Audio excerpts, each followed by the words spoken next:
கூட்டாத. யோ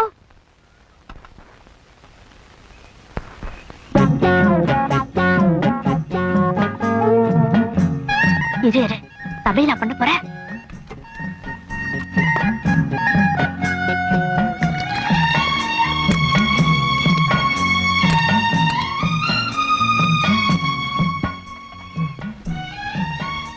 என்ன? ஒண்ணு இல்ல, நீங்க சமையல் பண்ணுங்க பாக்கலாம். ஆம்பளை குளிக்கிறச்சே பார்த்தாலும் பார்க்கலாம், ஆனா சமைக்கிறச்சே பார்த்தா மகா தோஷம். யாருக்கு? சமைக்கிறவாளுக்கு. இப்ப அதுக்கு நான் என்ன பண்ணணுங்கிறேன்? உன் ஆத்துக்கு போ. ஏன் ஆத்துக்கா? அப்ப இது யார் இடம்? குத்தகைக்கு எடுத்தாளா இல்ல விலைக்கு வாங்கிட்டாளா? ஓசல் குடி வந்தாலே இலக்காரமா தான் பாப்பேன். அடுத்த மாசம் வாடகை கொடுத்துட்டு அப்புறமா நான் பேசிக்கிறேன்.